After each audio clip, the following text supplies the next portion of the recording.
નમસ્કાર મિત્રો, સ્વાગત છે મારી યુટ્યુબ ચેનલ ઓલેજ હેપીમાં. ગુજરાતનો ઇતિહાસ પાર્ટ નંબર 16.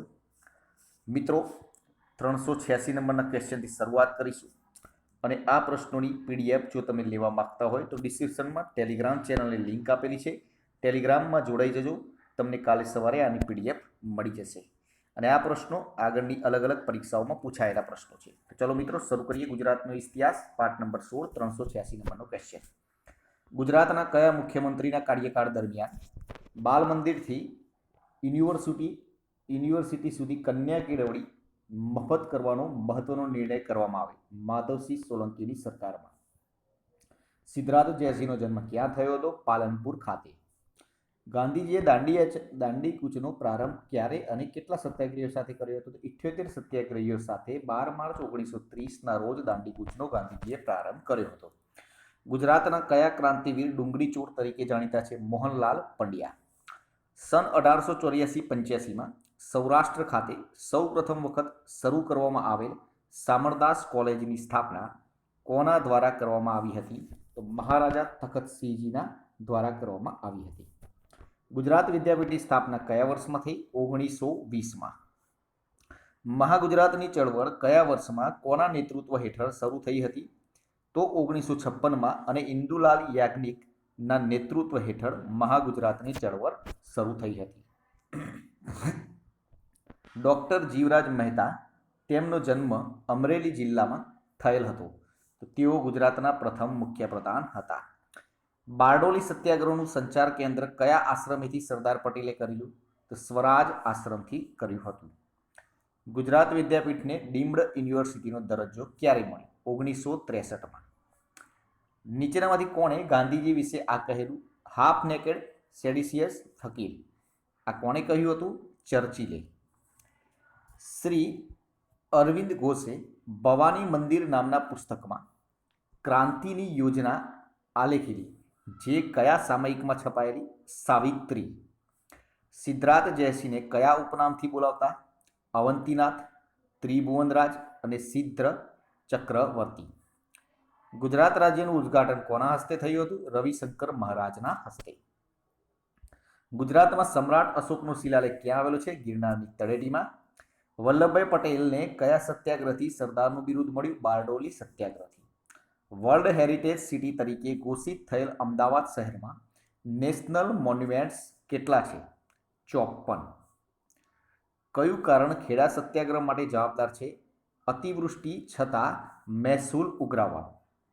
ભારતીય સંઘમાં જોડાવાની સૌપ્રથમ પહેલ કયા રાજાએ કરી? તો ભાવનગરના કૃષ્ણકુમાર સિંહજીએ. ગુજરાતમાં વડી અદાલતની સ્થાપના કયા વર્ષે થઈ હતી? ઈસવીસન 1960માં. ભારતના 4 ધામમાંથી એક છું, 6 માળનું શિખર ધરાવું છું, મારો ગુમ્મટ 60 સ્તંભો પર ઊભો છે, મને ઓળખો. તો દ્વારકાધીશ મંદિર. ફતેપુર સિકરીમાં બુલંદ દરવાજો કોણે બંધાવ્યો હતો? અકબરે. અમદાવાદના વિનોદ કિનારીવાળા અને ઉમાકાંત કડિયા કઈ લડતમાં શહીદ થયા? હિંદ છોડો લડતમાં. ગુજરાત રાજ્યના કયા મુખ્યમંત્રીના સમયગાળા દરમિયાન વડોદરામાં કોયલી રિફાઇનરી કાર્યરત થઈ? તો બળવંતરાય મહેતાના સમયમાં. ગુજરાત રાજ્યના કયા મુખ્યમંત્રીના કાર્યકાળ દરમિયાન પંચાયતી રાજનો કાયદો અમલમાં ઘડવામાં આવ્યો? ડૉક્ટર જીવરાજ મહેતાના સમયમાં. આઈઆઈએમ અમદાવાદની સ્થાપનામાં કયા મુખ્યમંત્રી શ્રીનું મહત્વનું યોગદાન રહ્યું છે? ડૉક્ટર જીવરાજ મહેતા. 1960માં ગુજરાત રાજ્યની સ્થાપના બાદ ગુજરાતના મુખ્યમંત્રી બળવંતરાય મહેતાનું વિમાન તોડી પાડવાની ઘટના કઈ સાલમાં બની? 1965માં. મહાગુજરાત ચળવળ કરનાર રાજકીય પક્ષોએ મહાગુજરાત જનતા પરિષદની સ્થાપના ક્યારે કરી? સપ્ટેમ્બર 1956ના રોજ. ગુજરાતમાં અશોકનો શિલાલેખ કયા જિલ્લામાં આવેલું છે? જૂનાગઢ. ગુજરાતમાં સૌપ્રથમ એક્સપ્રેસ હાઈવે યોજના આપનાર મુખ્યમંત્રી કોણ છે? નરેન્દ્રભાઈ મોદી. ગુજરાતના કયા દેશી રજવાડા માટે આરજી હુકુમત રચાઈ હતી? જૂનાગઢ. શંકરસિંહ વાઘેલા કેન્દ્રમાં કયા મંત્રી રહી ચૂક્યા છે? કાપડ મંત્રાલય. સરદાર પટેલ યુનિવર્સિટીની સ્થાપના કોણે કરી હતી? ભાઈ કાકાએ. કાદંબરીના રચયિતા કોણ છે? બાણભટ્ટ. હિન્દીના દાદાનું બિરુદ કોને મળે? દાદાભાઈ નવરોજીને grand old man of India. Hind સ્વરાજના લેખક કોણ છે? ગાંધીજી. 8 ઓગસ્ટે કયું આંદોલન શરૂ થયું? હિન્દ છોડો આંદોલન. સોરઠ હરપ્પનનો ખ્યાલ સૌપ્રથમ ખાલી જગ્યા સ્થળે સ્વીકૃત થયો હતો? રોજડી ખાતે. ગુજરાતનો દસ્તાવેજી ઇતિહાસ કયા સમયગાળાથી શરૂ થાય છે? મૌર્ય કાળથી. સુદર્શન તળાવ કોણે બંધાવ્યું હતું? પુષ્પગુપ્ત વૈશ્યએ. અમદાવાદનું પ્રાચીન નામ શું હતું? કર્ણાવતી. રુદ્ર મહાલય કયા શહેરમાં આવેલો છે? સિદ્ધપુર ખાતે. શ્રી કૃષ્ણને કયા સ્થળે તીર વાગ્યું? ભાલકા તીર્થ ખાતે. 1857ના વિપ્લવ દરમિયાન મહત્વનો ભાગ ભજવનાર કયો નેતા ગુજરાતમાં આવ્યો હતો? તાત્યા ટોપે. તાત્યા ટોપેનું મૂળ નામ શું હતું? રામચંદ્ર પાંડુરંગ ટોપે. ગુજરાતના મુખ્યમંત્રી એવા નરેન્દ્રભાઈ મોદી કયા વિષયના અનુસ્નાતક છે? રાજ્યશાસ્ત્રના.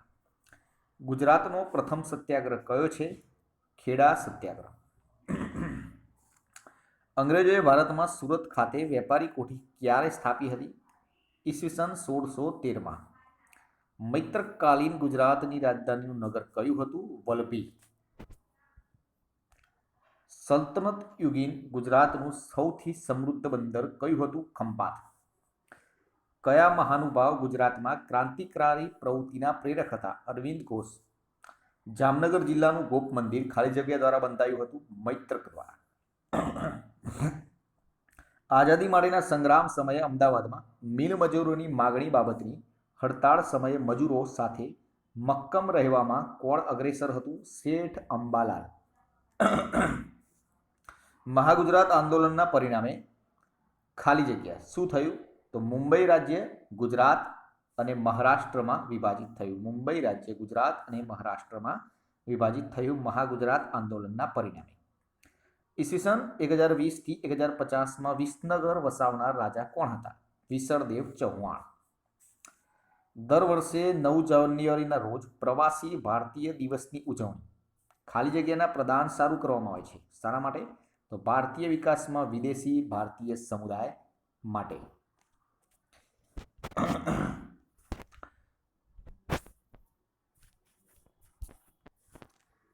કયા વર્ષમાં ગુજરાતને અલાઉદ્દીન ખલજીએ દિલ્હી સલ્તનતમાં ભેળવી દીધું હતું? ઈસવીસન 1304માં.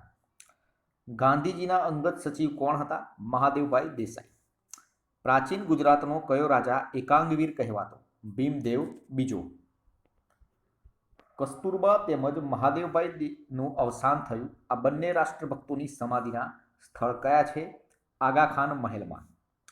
કુતુબુદ્દીન ઐબકે 2 વાર ગુજરાત ઉપર ચડાઈ કરીને પાટણ લૂંટ્યું હતું. ત્યારે ગુજરાતના વહીવટની જવાબદારી કોણે સ્વીકારી હતી? લવણ પ્રસાદે. મહાત્મા ગાંધી કેટલી વાર ઇન્ડિયન નેશનલ કોંગ્રેસના અધ્યક્ષ બન્યા હતા? ફક્ત 1 વાર. ગુજરાતની પ્રથમ અંગ્રેજી શાળા કયા શહેરમાં ક્યારે શરૂ થઈ હતી? સુરત ખાતે 1842માં. ગુપ્ત શાસનના પતન બાદ ગુજરાતમાં કયો વંશ સત્તામાં આવ્યો? મૈત્રક વંશ. સોલંકી કાળમાં ગુજરાતમાં કયો ધર્મ અસ્ત પામ્યો? બૌદ્ધ ધર્મ. અલાઉદ્દીન ખલજીની ગુજરાત પરની ચઢાઈનું વર્ણન કરતો ગ્રંથ કયો છે? કાન્હડે પ્રબંધ. તો મિત્રો, આ હતા આપણા આજના ક્વેશ્ચન્સ. વિડીયો પસંદ આવ્યો હોય તો લાઇક કરી દેજો, પોતાના મિત્રો જોડે શેર કરજો, ચેનલને સબસ્ક્રાઇબ કરવાનું ના ભૂલતા, જેથી કરીને આવનાર દરેક વિડીયોની નોટિફિકેશન આપને સૌપ્રથમ મળી રહે અને આપની તૈયારીમાં વધારો થઈ શકે. કાલે ફરીથી નવા વિડીયો સાથે મળીશું. જય હિન્દ, જય ભારત.